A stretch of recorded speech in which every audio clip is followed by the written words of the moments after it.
আসসালামু আলাইকুম সম্মানিত ভিউয়ার্স, কেমন আছেন সবাই? আশা করি সবাই ভালো আছেন। বন্ধুরা, অনেক আমাকে কমেন্টস করছেন যে আইফোনের ব্যাটারি চেঞ্জ করলে কি ব্যাটারি হেলথ দেখা যায়, এই বিষয় নিয়ে একটা ভিডিও দেওয়ার জন্য। তো আজকের আমি নতুন আর একটা ভিডিও নিয়ে চলে আসলাম। আজকের আপনাদের সাথে আমি আলোচনা করব, বোঝানোর চেষ্টা করব যে আইফোনের ব্যাটারি যদি আপনি চেঞ্জ করেন তাহলে ব্যাটারি হেলথটা কি আসলে কি দেখা যাবে, নাকি ওইখান থেকে ওই অপশনটা সম্পূর্ণ চলে যাবে। তো এই বিষয় হচ্ছে আমি মোবাইল টেকনিশিয়ানদের সাথে আলোচনা করলাম এবং তাদের কাছে আমি প্রশ্ন করলাম যে ভাই হচ্ছে ব্যাটারি যদি চেঞ্জ করা আইফোনের তাহলে কি এই ব্যাটারি হেলথটা কি টিকে রাখা যায়। তো এই বিষয় নিয়ে অনেকের মন্তব্য আছে যে ব্যাটারি বুস্ট করলে পার্সেন্টেজ ঠিক থাকে, বা ব্যাটারি চেঞ্জ করলে করার পরে বুস্ট করার পরে দেখা যাচ্ছে কি যে ব্যাটারি হেলথ ঠিক থাকে, অনেকে বুঝতে পারবে না, এরকম একটা ব্যাপার। তো এটা হচ্ছে সাধারণ মানুষের ধারণা, কিন্তু হচ্ছে আমি ক্লিয়ার যেটা আমি জানতে পারলাম সেটা হচ্ছে কি যে ব্যাটারি যদি আপনি চেঞ্জ করে ফেলেন, আপনার আইফোনের ব্যাটারি যদি কোনোভাবে চেঞ্জ করা হয়, ধরুন আপনার ব্যাটারির পার্সেন্টেজ আছে 80%, এখন আপনি ব্যাটারিটা চেঞ্জ করে ফেললেন, চেঞ্জ করার পরে ওই 80% কিন্তু আপনার ওই ব্যাটারিতে দেখাবে। এখন প্রশ্ন হচ্ছে আপনি একটা নতুন ব্যাটারি চেঞ্জ করলেন, নতুন ব্যাটারি তো 100% দেখাচ্ছে, কিন্তু নতুন ব্যাটারি হিসাব অনুযায়ী কিন্তু 100% থাকবে, কিন্তু ওইখানে যে 80% দেখাচ্ছে এটার কারণ কি? সেটা হচ্ছে আপনার পুরাতন যে ব্যাটারিটা ছিল ওই ব্যাটারিটা কিন্তু 80% ছিল, আর 80% থাকা অবস্থা আপনি ব্যাটারিটা রিমুভ করছেন, মানে চেঞ্জ করছেন। তো এই ক্ষেত্রে দেখা যাচ্ছে পুরাতন ব্যাটারির যে পার্সেন্টেজ ওইটা কিন্তু এখানে দেখাবে।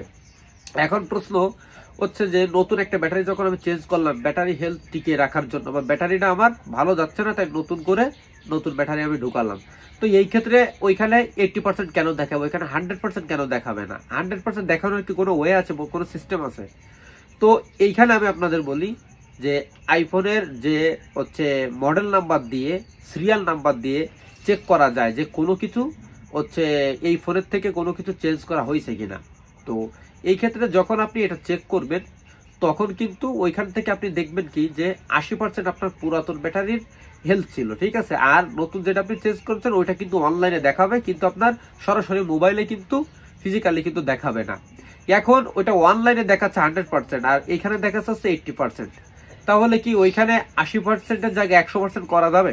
হ্যাঁ, করা যাবে। এই করা যেতে পারে কিভাবে, সেটা হচ্ছে আপনার আইফোনটা ফ্ল্যাশ করতে হবে। আর ফ্ল্যাশ করতে গেলে অবশ্যই কিন্তু আপনার মোবাইলে যত প্রকার ডাটা আছে এটা কিন্তু অন্য একটা মোবাইলে রেখে দিতে হবে, তাহলে যখন আপনি এটা হচ্ছে ফ্ল্যাশ করবেন তখন কিন্তু আপনার ফোনের যাবতীয় ডাটা কিন্তু সব ডিলিট হয়ে যাবে। আর যদি আপনি ফ্ল্যাশ না করেন তাহলে কিন্তু 100% কিন্তু এইখানে মোবাইলের ভিতরে কিন্তু আসবে না। অনলাইনে হয়তো আপনার 100 দেখাবে, কিন্তু মোবাইলে কিন্তু আপনার 80% ছাড়া দেখাবে না, কারণ আপনার পুরাতন ব্যাটারি ছিল কিন্তু 80%। তো এইটা কিন্তু আমি জানতে পারলাম, তারা বলল যে আপনার ফোনটা যখন ব্যাটারিটা চেঞ্জ করে ফেলবেন তখন এটা কিন্তু সরাসরি কিন্তু এখানে 100% আসবে না, যখন এই ফোনটা ফ্ল্যাশ করা হবে তখন অটোমেটিক্যালি এইখানে 100% ব্যাটারি হেলথ কিন্তু দেখাবে। তো এখানে বিষয়টা এমনই যে আপনি যদি ব্যাটারি কোনোভাবে কখনো কোনোদিন আপনার ফোনে চেঞ্জ করেন তাহলে অবশ্যই আপনার ফোনটা ফ্ল্যাশ করতে হবে। ফ্ল্যাশ না করে ফ্ল্যাশ যদি আপনি না করেন তাহলে কিন্তু আপনার ব্যাটারি হেলথ কখনো 100% দেখাবে না। তো আমি আপনাদের বলতে চাই অবশ্যই যদি কখনো কোনো কারণে ব্যাটারি আপনারা চেঞ্জ করেন তাহলে অবশ্যই আপনাদের ফোনটা ফ্ল্যাশ করার জন্য রেডি হয়ে যাবেন, এবং আপনার ফোনের প্রয়োজনীয় যদি কোনো গুরুত্বপূর্ণ যদি কোনো হচ্ছে ডাটা থাকে তাহলে অবশ্যই কিন্তু আপনার অন্য ফোনে বা কম্পিউটারে কিন্তু অবশ্যই রেখে দিবেন। যদি না দেন তাহলে কিন্তু ওইটা কিন্তু আপনারা হারাবেন। তো বন্ধুরা, এই ছিল কিন্তু আজকের মূল ভিডিও। যদি ভিডিওটা ভালো লাগে অবশ্যই লাইক করে, যদি সম্ভব ভিডিওটা শেয়ার করে দিবেন, আর অবশ্যই কিন্তু কমেন্টস করবেন বুঝতে কোথাও সমস্যা হলে। তো আজকের মতো এখানে শেষ করছি, নতুন কোনো ভিডিও নিয়ে আবার সাজানোর চেষ্টা করবো। ততক্ষণ সবাই ভালো থাকবেন, সুন্দর থাকবেন। আসসালামু আলাইকুম।